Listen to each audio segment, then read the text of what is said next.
The time of monks and knights is a very exciting time. It's a period of castles, Vikings, brave warriors, ladies and stories about war and riches. But the daily lives of most people looked different. Most of them had to work hard, day in, day out. They were not allowed to move or do what they wanted. They belonged to their lord and his domain. I wouldn't want to live in the Middle Ages if I had a choice. Even with Corona in 2020, it's better than the year 900. Well, in this section, we will learn more about the time of monks and knights. So let's start by looking back on what we already discussed in previous sections. We've learned that in the year 476, the Roman Empire came to an end. This mainly happened because of the Great Migration period. So these Great Migration periods continued. For 300 years, people moved and lived somewhere else. The power in Europe was completely turned over. Between 500 and 800, there was a lot of war and chaos. And then, in the year 800, around the year 800, we get Charlemagne. Charlemagne was a powerful king of the Franks, and he had a huge empire. It was so big that he couldn't rule it by himself. That's why he had the feudal system. His vassals controlled his areas. Well, after the death of Charlemagne, this feudal system remained. But there were also a lot of vassals who started to take the land for themselves. Again, a time of war, in which knights were fighting and castles were built. Well, during the same period, the Christian faith grew out to become the most important religion in Europe. In the north, such as the Netherlands, were people who still believed in nature gods. The Frisians believed in gods like Thor, the god of thunder, and Freya, goddess of love. Missionaries traveled to these areas to spread Christianity. They told stories about religion and tried to convert the inhabitants. Well, I hope you can still follow up a little bit. Now we know this, we remind us of this, we can take another step. Like I said, life in the early Middle Ages was tough and dangerous. There were many robbers, wild animals, and Vikings and deserted cities. The Romans were no longer in charge, so there were less rules. The roads were unsafe, and villages could be pillaged. Imagine that there would be no police. It would have been very dangerous to go outside if there's no police, if there are no rules and nobody to protect us.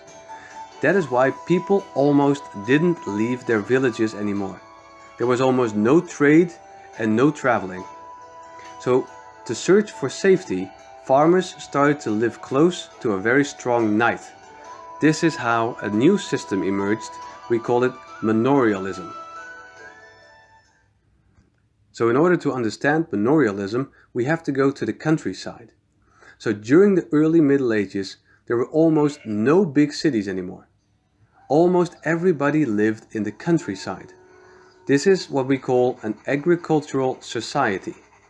Farmers lived together in a village or on a domain. A domain is a kind of village that can take care of itself. In order to be protected against enemies, farmers asked a knight or a domain lord to be their lord, to protect them.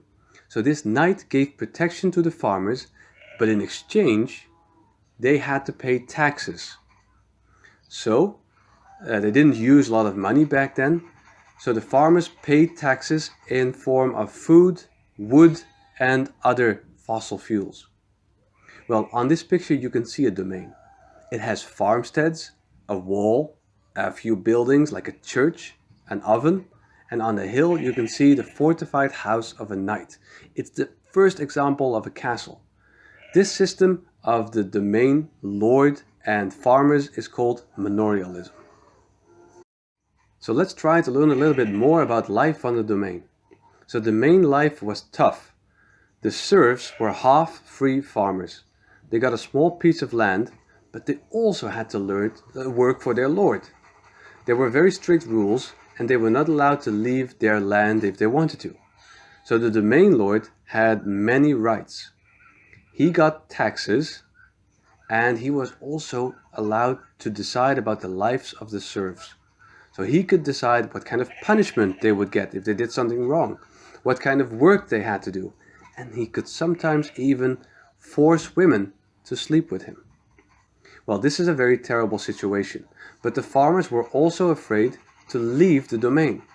Like I said, I wouldn't want to live in the Middle Ages. It's terrible on the domain, but it's also very scary to go outside. So the serfs also had to do chores for their lord. We call these vassal services. They had to do some kind of work like working on the land, repairing the castle, digging a moat around the house, or fight in the army. So the serfs had to do this not every day, but a few weeks during the year. And they had to do this next to the work that they already did, like for example work on their own land to get food. So a short summary, the early Middle Ages were very unsafe. That is why serfs, which are half-free farmers, decided to live close to each other in a village. They had a knight who promised to protect them. In exchange, the farmers gave him taxes in the form of food, and they did vassal services. So some of these domain lords were very, very strict. If we click on the next slide, we can see a source. It's a Dutch text. We can read it by ourselves. You can freeze the video if you want to read it. You can see an example of how this worked with taxes and vassal services. So let's continue. The people living on the domain were self-sufficient. They had everything they needed close by. They didn't trade. This is what we call an autarky. Today, most people will go to the supermarket to buy meat, eggs, fruit, vegetables, and these are shipped from all over the world. But during the Middle Ages, everybody had these kinds of food close to their domain. So every village had chicken, cows, pigs, fruit trees, and fields filled with vegetables. So they never had to buy or sell anything because they had everything themselves. But they also had to work hard for this. If you wanted to have a steak, you had to catch a pig and kill it. And if you wanted to have eggs, you had to find your chicken. And if you want to eat carrots or lettuce, you had to take it from the ground. Well, a positive thing about this is that you're never dependent of someone else. During this corona crisis, we have a big problem if farmers don't work the land anymore or if there's no more trade, because most people don't have their own food, their own garden. So an autarky could be very helpful. So if you want to have your own garden, you can grow your own food. But a negative thing about an autarky is that you have a very big problem if the harvest fails or if your food is being stolen. Because how do you get food then? So it happened during the Middle Ages that the people in the domain died of hunger because they couldn't buy food anywhere else. This cow is getting completely out of his mind. I don't know what's going on here. But anyway, they could... Okay, just be quiet, cow, now for a moment. I'm going to walk somewhere else. Anyway, so these people could die of hunger because they couldn't buy food anywhere else. That's less positive. So positive about autarky is you have food where every time you want it, it's close. But if it's failed, then you lost everything. So make your own garden. But if your garden fails, today you can still go to the supermarket. That's the ideal situation. Okay, let's continue. Because they never traded, every domain had its own mill, oven, brewery, and smith. So the farmers could use these buildings to make bread or make things out of iron. But the farmers had to pay their lord to use this, which is very easy for the domain lord, of course. The domain lord said, okay, you want to use my mill? Everybody said, yes! Okay, it's the only mill that we have. There's no mill anywhere else. Yes, that's why we want to use it. All right, the domain lord said, but then you have to pay extra taxes. Well, this is kind of mean. So there's no other place to use the mill, and then still the domain lord forces you to use his mill or brewery or anything else. So let's continue. This is a small assignment. We're not going to do this right now. You can check this page for a moment because these are the answers of the previous assignment that I just clicked through, but it's also a kind of summary. And continue. Next, okay, this was manorial system and life on the domain. So life in the Middle Ages was very difficult, very hard, but it was not very complicated to understand. So you lived on a domain, you had to work really hard for your food, and you had to be lucky that a knight protected you and that a priest wanted to pray for you. That's why the society was very simple to understand. So nowadays you have all these differences in the society. Some people are really rich. They have a lot of money, but they have nothing to say, like a football player. He is very rich, but he has no influence in the world. But you also have people like the prime minister, who is maybe not very rich. Mark Rutte is not as rich as Ronaldo, but he has a lot of influence in the Netherlands. So there are differences between people, which is very complicated. So even today, in your situation, you have a lot of choices about what you want to do in life. And this could cause a lot of stress. Those questions like, what do you want to become in life? What do you want to do? What do you like? What do you want to go to do after school? Well, people ask these questions all the time because in our society we have a lot of chances to do something that you choose something that you want to do. We call this social mobility. You can move to different groups in society. If your parents are poor and very unknown, you could become very successful and very rich. That's the possibility in our society. Almost everything is possible. But this could also give you a lot of stress. During the Middle Ages, this was easier. Your parents are farmers? Congratulations, you're also going to be a farmer. Your parents are nobles, so you're going to be a knight or a lady or a domain lord. Are you a girl? Then you have no choice at all. Your parents and your brothers or your future husband are going to decide what happens to you. That's a terrible situation to live in. So if a farmer wanted to become a knight, it was impossible, was not allowed.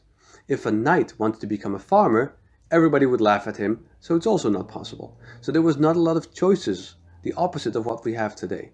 There was only one choice a farmer or a knight had, that was to join the church. So as a farmer, you could become a monk or a nun, or maybe a priest if you're lucky.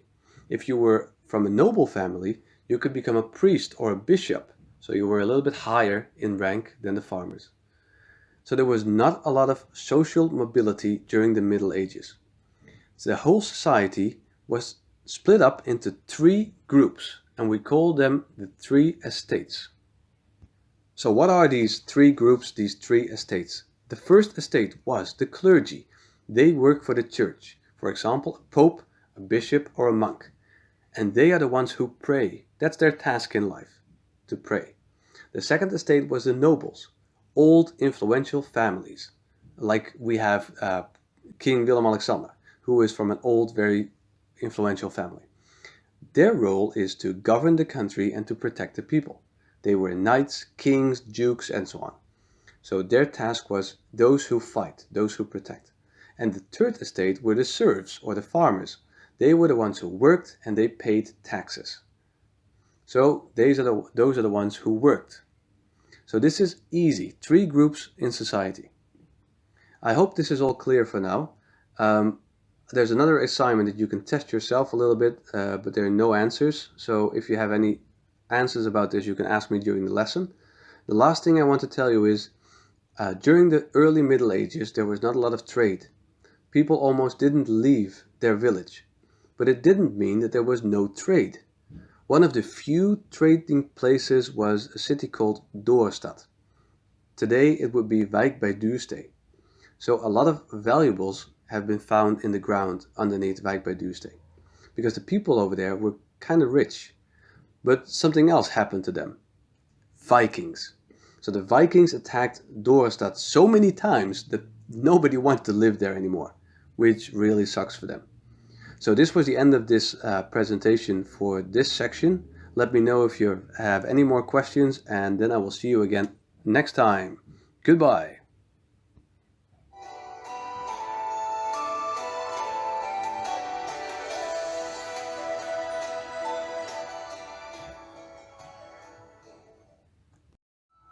The time of monks and knights is a very exciting time. It's a period of castle